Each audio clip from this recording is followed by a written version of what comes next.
experience. So I know of some people who usually don't prefer to visit homes that have pets, or sometimes don't prefer to eat at homes where there are pets because of different reasons.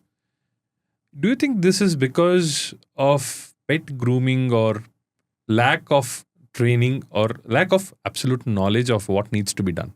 Yeah. So it's a lack of information which is out there, right? People are not aware that dogs as being are very caring and loving. They think of dogs as, that it might attack me, it might bite me, because you have seen instances like that, maybe in the news. Generally, negative instances are the ones which get highlighted more.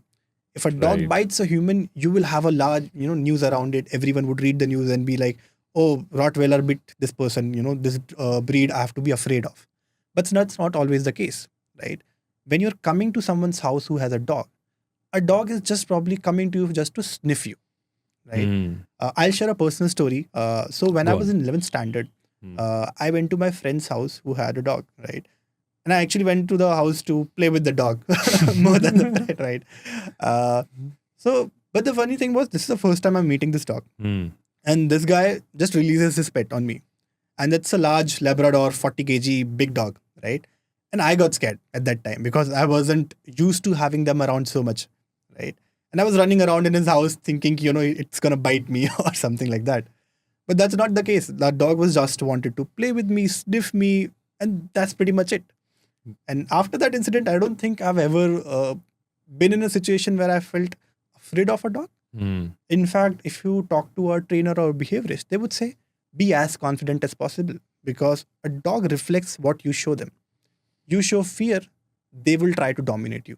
Mm. You show confidence, they will feel that you are the leader and they follow you. Coming to the training aspect, so you mentioned about trainer and behaviorist, right?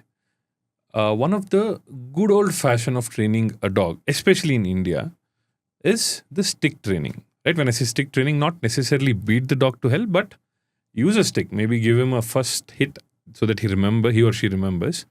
That's kind of the traditional approaches which most people use, unless they know that there's something called as dog training and all that. Do you think that has changed over the years? Definitely. In fact, I would say people have used it for the human kids as well to some extent, right? Right. Probably our generation or previous to that also would have had some beating from their parents, right?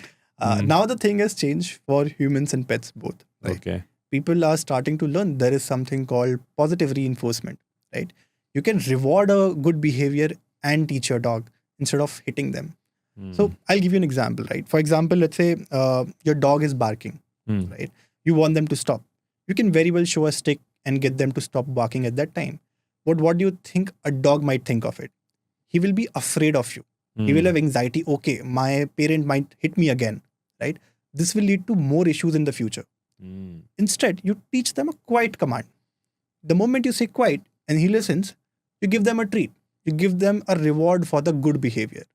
Right. The moment you do that, they have associated, if I listen to this command and I do this, I get treats. It's a good thing for me. Right.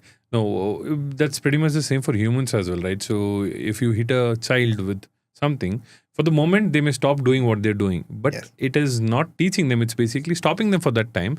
And in future, they'll somehow overcome it and it may become a bigger issue at that point. Yes, definitely. They will retaliate.